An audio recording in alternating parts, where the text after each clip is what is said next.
we do stories every year for 3 weeks in the spring, and we do it because we want to remind you of this. We believe God worked in the lives of people in the New Testament, but here's what the Spirit of God told us in the New Testament. He still works through people's lives. And we don't put these storytellers up here because they've arrived or they're on a pedestal or something. We put them up here because they're just like us in the seats. They're just like us. They have the same kinds of struggles and pains and histories. And so don't listen for the whole 3 weeks. Don't listen like we put some kind of preacher up here. Listen like this is someone from the seats, and we're really glad that they're here. And it takes courage to be up here. This is Angie Widner. Angie's been an instructor at UNI for the last 9 years. She graduated from Wartburg College, and while she was there, she discovered, literally, Orchard Hill Church. She received her master's degree from UNI and spent many years traveling across the globe with Camp Adventure and YMCA. Angie's married to Eric, and they're parenting 5 amazing daughters, and they're regularly in church with us on any given Sunday. Angie's currently completing her dissertation for her doctorate at UNI and which you're going to hear, has an amazing story of faith, patience, learning that life with Jesus is more about relationship than rules, and that God answers prayers in amazing and surprising ways that are abundantly more than all we could ask or imagine. Angie, I'm eager for you to share your story. Thank you. Thank you, Dave.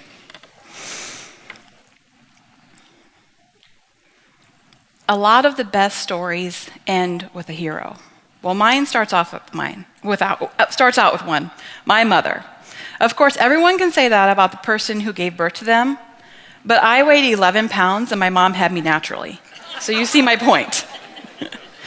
I was born on November 1st, 1976, to my parents, David and Kathleen Gorsuch. I grew up in Montezuma, Iowa. As the baby of my family, I am 7 years younger than my sister, Christy, and 5 years younger than my brother, Robert. Over the past year, I have repeatedly heard that leaders at Orchard talk about the 2 rails of life, how heartache and despair can run right alongside joy and happiness. I've been examining the role of those rails in my own life. As a child, on one rail, my days were filled with fun and adventure, playing outside with my brother and cousins, trying to hang out with my older sister, and having sleepovers with friends. I was in piano, dance, gymnastics, 4-H, and Girl Scouts. We enjoyed large extended family gatherings at both sets of my grandparents' houses. Both sets of my grandparents were farmers. My parents farmed with my paternal grandparents. We lived on the same farm, and our houses were easily connected by dirt roads through the fields. Life on the farm was idyllic. I spent my days fishing, swimming or ice skating at the pond, playing and building forts in the haymow, riding horses, and playing in the sandbox. And who gets to share the same hairdo with their dad very often? Much of my childhood revolved around activities at the church. I was active in Sunday school, youth group, and spent a week each summer at Knox Mills Church Camp. Our church pastor, George Salnave, invested in us kids. Each year, a small group of us memorized the Christmas story and recited it at Christmas Eve service. As a reward for our accomplishment, George and his wife took us out to the best pizza place in our area. George was even the one to teach me and my friend Amy the birds and the bees, a conversation he probably did not expect to crop up at family night at the church, but he answered our questions honestly and appropriately. On the other rail of my childhood, my family faced challenges surrounding my mom's battle with depression. It was a time when people didn't talk about it, and neither did we. So we suffered silently within the confines of our family. The single most significant event of my family's life happened in 1988 when I was 11 years old. That year, we received a notice of eviction from my grandparents. We were to move off the farm. I didn't know the relationship between my parents and grandparents was fragile, but I was fully aware of the moment that it shattered for good. My parents were devastated. Our lives were filled with turmoil and uncertainty. What was next? How do we begin to deconstruct the life we had created on the farm? A large farm sale occurred to clear out the equipment, We sold our horses, and my parents began searching for jobs and a house in town. To say this transition was hard is a gross understatement. Even the cats wanted things to stay the same. In the months before we moved, we tried to relocate them to a neighbor's farm, but no matter how many ways we tried to drive there, they always found their way back to our house. What my grandparents hadn't anticipated was in the process of severing the work ties with my parents, they would lose all of us. I could tell this was a surprise to them the moment my grandmother placed her hand on my shoulder at church, not too long after the eviction notice had come. I shrugged her off, and I remember the tears that instantly sprang to her eyes. But this was a situation that called for sides, and I fell definitively on the side of my parents. The loss of my grandparents was sharp. I had always been very close to them. In the newfound absence of them from my life, my maternal grandmother, Grandma Farley, who I'd also always been close to, became an even more important person in my life. Our relationship grew deeper as the years went on. She was a tell-it-like-it-is kind of woman with a big personality, but also a heart as big to match. When I wouldn't obey my mom and make my bed before school, my Grandma Farley told me, "I'm coming to your house after you leave for school every morning, and I'm checking your bed. And if you haven't made it, I'm driving up to the school, and I'll pull you out of class in front of all your friends." And I knew she'd do it, too, so you better believe I started making my bed. She had a knack for letting you know you had messed up and that she loved you at the same time. With children of my own now, I know how tricky that balance can be. During my junior high and high school years, I had everything going for me. Being from a small school, I was able to be involved in just about everything. I played 4 sports, and my teams enjoyed great success, making it to state tournaments and meets. There were band trips, show choir competitions, and mock trials. Our church had a youth pastor by then, Tim Elrod, and our youth group was one of the most happening things for kids in my small town. My friends and I went to Young Life camps and chased around Christian music festivals during the summers. We did prayer circles at school over the lunch hour. On my left ring finger, I wore a gold band given to me by my mom as a symbol of my marriage to God until I found my husband someday. In other words, be a good girl and don't have sex. They said I could say that. During my junior high and high school years, my mom's depression seemed to worsen, or maybe it came into sharper view through my teenage eyes. Our relationship suffered during those years. While she experienced stress and sadness, I often turned away, intolerant of what I perceived as her weakness. College came and I enjoyed the freedom that brought. I went to Wartburg College, played softball, and found my place as a social work major. During a phone call to home, I mentioned, bravely, because I knew it wouldn't go over well, that I was going out to a bar with some friends.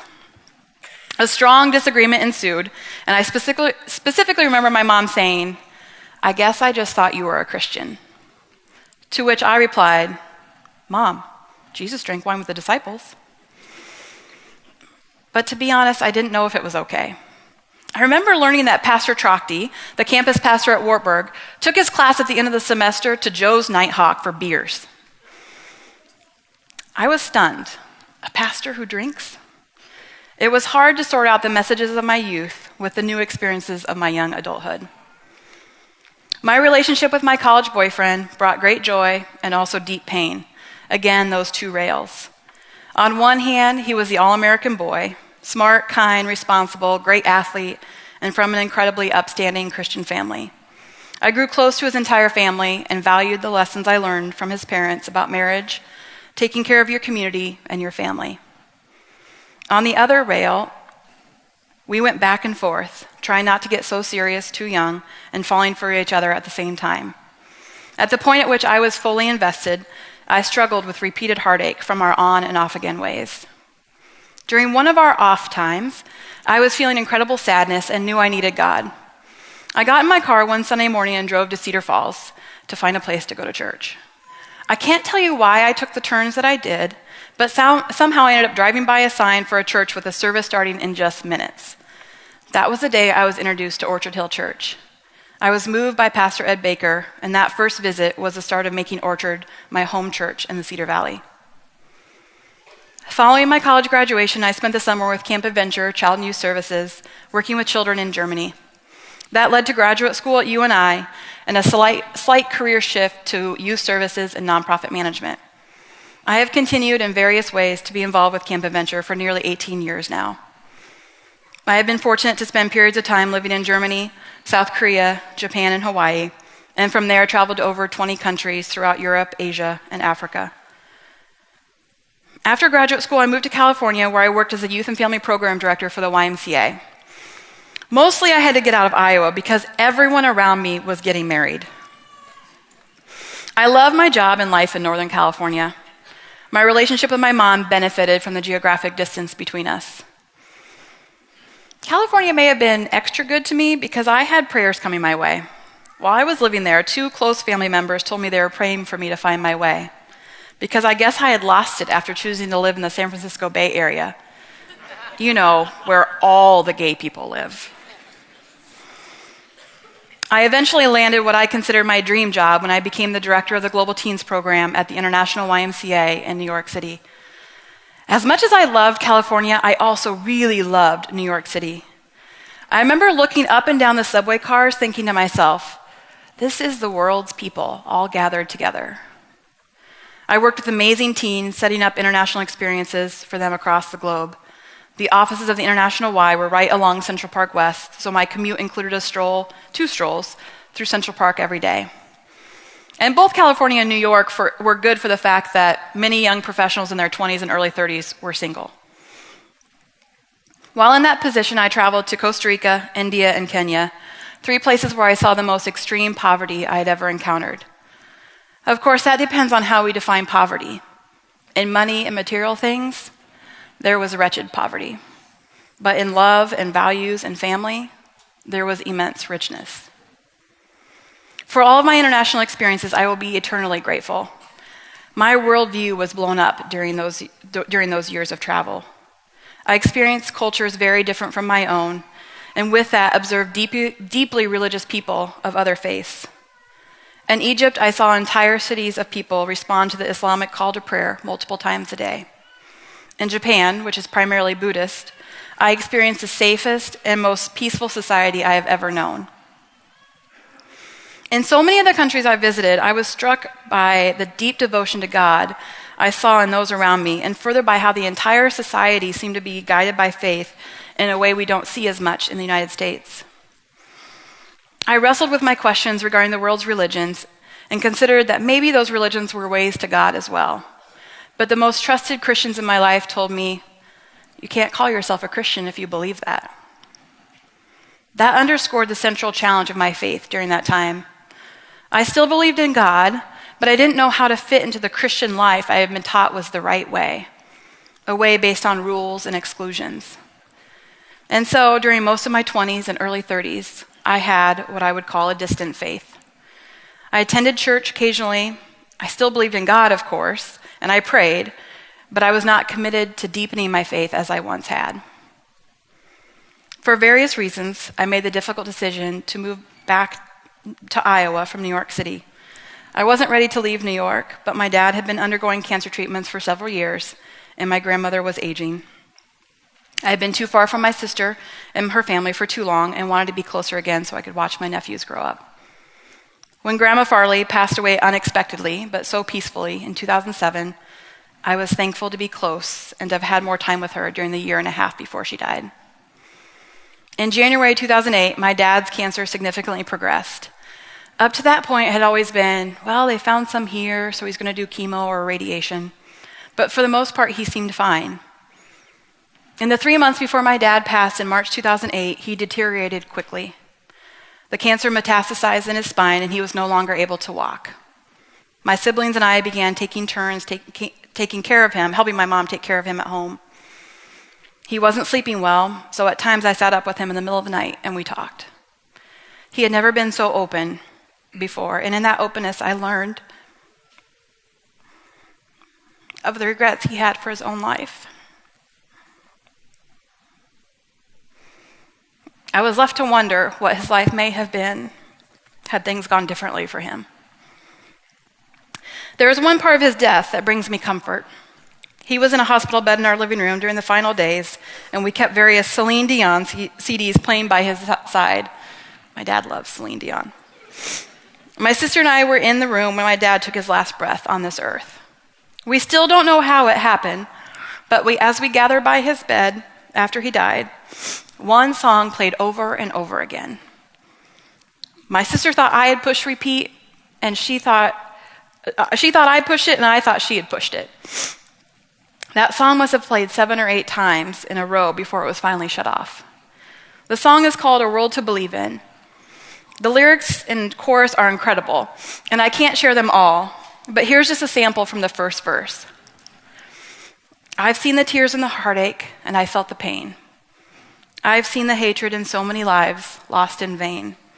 And yet through the darkness, there's always a light that shines through and takes me back home. All of the promises broken, all of the songs left unsung, seem so far away as I make my way back to you. I think it will always be one of the saddest and most beautiful and most hopeful songs I will ever hear. To me and my sister, it sounded like my dad's last prayer to God and his final gift to us. Not too soon after my dad passed, I broke things off with a man I expected to marry. We had met in New York and moved back to Iowa at the same time. After 3 years together and several months of me thinking, I'm just going to marry him. I can't start over at 30. I finally found the courage to end that relationship. There were too many questions about faithfulness and other essential values I needed in my lifelong partner. And so there I was, 30 years old, living in Iowa, single. I focused on my doctorate degree, which I had started by then. My life was work, research, and writing. Although I have to give a shout out to my 2 dogs, Carter and Sadie, for being the apples of my eye at a time when my biological clock was in full freakout mode. Those 2 dogs saved my houseplants. I was killing them off because I was trying to water them too often. I needed something to nurture that badly. After my doctoral coursework was complete, I decided to get a life again. I dated a man who withheld a great deal from me, including his 2 children, for the nearly year we dated. I awakened on my 35th birthday, and I do mean I awakened, with the certainty our relationship had reached its end. I wanted more, and I had no more time to waste. I spent the days that followed in the loving care of one of my most dear friends who said, you just need to go on some dates. So she helped me set up a profile on Match.com. First up, the Mormon. Now, he wasn't actually a Mormon, but he had clicked the wrong thing on his profile, indicating he was LDS. He was Lutheran at the time, so I guess he got it a little mixed up. But he had a beer in front of him in one of the pictures, so I thought, he can't be that Mormon. On November 9th, 2011, I met Eric Widner. The chemistry and connection between us was immediately apparent. Ooh.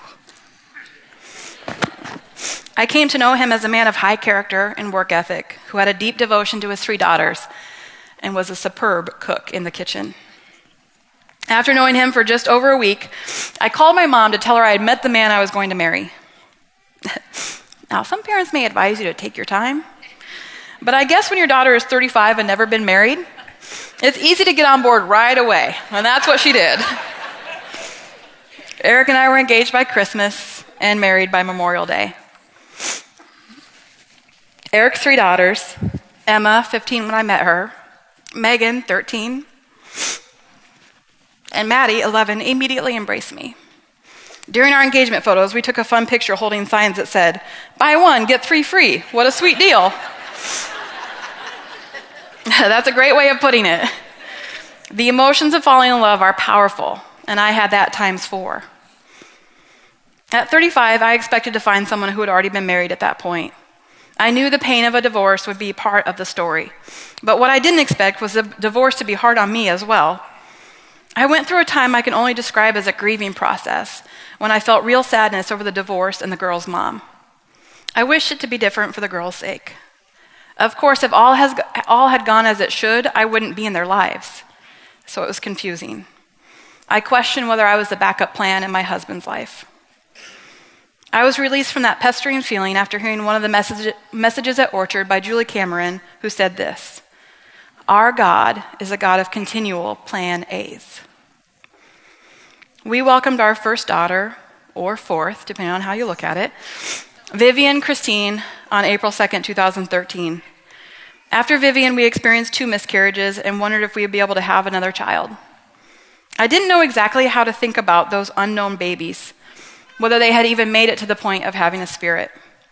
I have since gained a clear understanding that our miscarriages weren't just an end, but the beginning of 2 spirits that have carried on and are with God. On February 8th, 2015, we were blessed with the birth of Clara Beverly. Remember Grandma Farley? Her first name was Beverly. Vivian and Clara are great friends already, and I'm praying they end up with a special sisterhood my stepdaughters share with each other. I have come to understand my mom's depression differently. Years of adulthood and teaching college students have opened my eyes to the prevalence of mental illness. I also had one experience with my mom that shifted my view. See, even as an adult, I carried some of the baggage of my early years and wasn't able to separate my mom from her depression. It was on a family trip 2 years ago when I saw firsthand the impact of her depression. Taking medication had brought her peace in her heart and mind for several years, but just weeks before our vacation, she decided to stop taking it, hoping she could continue with that same peace on her own. On that trip, she maintained a thin layer of composure until it finally broke. We had a lengthy conversation one evening, and it hit me. This is the depression talking, not my mom. I had never been so clear about the difference before. That realization released a flood of compassion for my mom I had never experienced before. I don't have a big aha moment or a date I can give you when I can say I was saved or when I committed my life to Jesus. Rather, my faith has included many commitments and renewals along the way. All this brings me to August 30th, 2015, the day of the gathering for Orchard Hill Church. During that service, I felt God's deep call to me to do better in my faith, to do better for the sake of my family. Dave Bartlett's words echo in my mind constantly. Build your house on the rock of Jesus. It really does matter. I knew it was time to more carefully and deeply tend to my faith so I can be a spiritual leader within my family. That led me to the Journey class, where I've had the opportunity to reinvest time and focus into my relationship with God over the past year in a way I haven't for a long time. I've been able to take time to reflect on how the 2 rails of my life have always been there, synchronous in many ways, both vital in getting me to where I am today. The early challenges in my life most certainly led me to choosing a career of purpose. After an early career in youth services and nonprofit work, today I get to teach college students who want to be leaders in organizations that help address the many needs in our communities. I see extraordinary Christian faith at the root of many of my students' career aspirations, and I am deeply moved by them.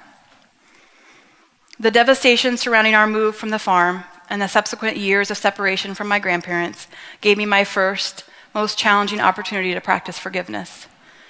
While my grandmother passed away just a couple years after the family split, I reconciled with my grandfather during my senior year of high school and share a very good relationship with him to this day.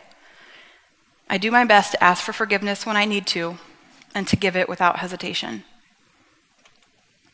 The struggle of knowing my dad left this life burdened with pain and regret, and not knowing where he stood regarding his own faith, found peace in what can only be called a God moment, when a song mysteriously played over and over again and spoke to the life anew my dad had surely found in heaven. My early Christian experiences were critical building blocks of my faith, but I've also had to reconcile what I believe about what it means to be a good Christian. For so long, I thought it was about me and my right behaviors. But here's the thing I'm realizing. The most important thing for me to do is to step into my identity as one of God's beloved people, as someone unworthy, yet still saved by the cross. As part of the Journey class, we put together biblical mandates, which I thought was such a helpful process in creating direction for my faith. We searched for scripture passages that could inform how we do life. One of the points of my mandate was this: my place with God is secure because of what Jesus has done, not what I have done. I accompany that with Ephesians 2:8-9, which says, "For by grace you have been saved through faith, and this is not your own doing. It is the gift of God, not a result of works." My behavior doesn't shape the light of God in me. The light of God shapes me. I have to stop trying to do and instead be. Be a believer. Be a follower.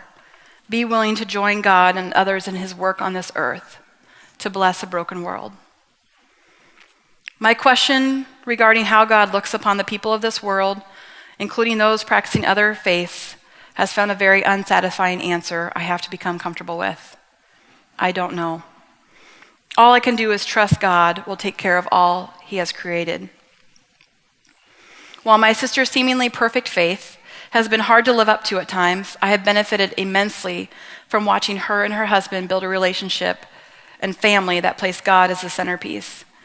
There are examples at the forefront of my mind as I think about how to help my own family do the same. The long periods of loneliness and stress surrounding my singlehood during my adult years were put to rest when I finally met my husband and his 3 spectacular daughters. During the same months and years, I was longing for my own family life to begin. Emma, Megan, and Maddie were spending that time creating shared memories with their mom and dad together. I can see how my rail of unrest regarding wanting a family so desperately was aligned with the rail of their final precious years with their original family. Now I can see God's hand was at work. My stepdaughters needed that time more than I needed a timely answer to my prayers for a family. The certainty of my place in my husband's heart and life and of his daughters' hearts and lives has blossomed into the realization that God renews and restores. I'm not only certain we were meant to be in each other's lives, but I'm even certain the girl's mom, my husband's ex-wife, was meant to be in my life as well. Her support and example have been important in my role as a stepmom, and I know what I'm learning from her will even extend to how I raise my own girls. The years of watching my friends start families and have children of their own stretched me. I constantly had to focus on choosing joy and happiness for them instead of wallowing in my own disappointment for not having the same. Over the years I wished for a family, God must have heard my stress and heartache and heard them as prayers, and he answered. I'm beginning to learn the best of who I am, who I'm meant to be, and what this life is about from my family. I'm reminded God has a plan, and it's all in due time. The simple prayer, "Your will be done," is becoming a focusing point in my life. Today, my mom is well and a vital part of my family, spending one day each week at our house, watching our little girls. She is an adored and loved grandma. To hear my 3-year-old call out, "Grandma!" with such joy in her voice each Friday morning when my mom arrives is absolutely heartwarming. I know the relationship between my daughters and my mom is full of blessings both ways. Even though heartache brought me to the doors of Orchard Hill Church years ago, today my entire family is reaping the benefits of this church, its people, and its work. On multiple occasions, my stepdaughter Megan has shared with me the great influence Orchard and Big House, the high school ministry, have had on her own journey of faith. She will be joining Caravan this summer on their trip to New York, and I can't help but feel proud to be supporting her in that experience. It reminds me of my own youth group trips in high school, and I'm glad to be providing that opportunity to my own daughters. Both Vivian and Clara have been baptized in this church, and I look forward to watching them grow up here and seeing them live through faith-growing experiences like I had. As far as my own place at Orchard, I can see that during the years I spent in complacency, not engaged in developing and deepening relationships with close Christian friends and within a church community, while I may have felt God and I were okay, that was only a partial truth. I know now my faith is best stoked within a community of believers. As I put together these final pieces of my narrative, what has become so clear is throughout my entire life, God has been close to me through the pain, heartache, stress, impatience, doubt, and distance, and he has offered me abundant love, hope, purpose, fulfillment, and faith. In closing, I'd like to share my own words from a college scholarship application I filled out when I was a senior in high school. Although I'm a very different person from my 17-year-old self, in many ways, I'm coming full circle back to that girl I was. Above and beyond all, my relationship with Jesus is the most important thing in my life. Through him, I've learned what forgiveness and trust really mean. I know he is with me every day, and I can conquer anything with him in my heart. God is in control of my life, and I know that in him, I can do anything. Thank you so much.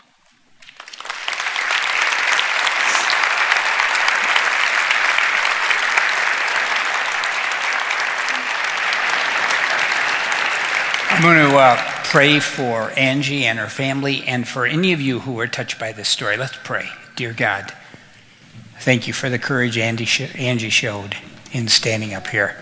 Thank you for the way you've worked in her life. Thank you for what she put on that 17-year-old scholarship application and how her life has come back to that right now. Thank you, thank you. Thank you for her 3 stepdaughters, her 2 daughters, her husband. Thank you. Father, there's a lot in her story that could touch us. The story of depression, the story of singleness, the story of family broken relationships, the story of a young woman adrift, spiritually a little bit. So Father, I pray that those in the room who can see themselves in this story would receive encouragement and strength and power and would choose, like Angie has, to draw closer to you again.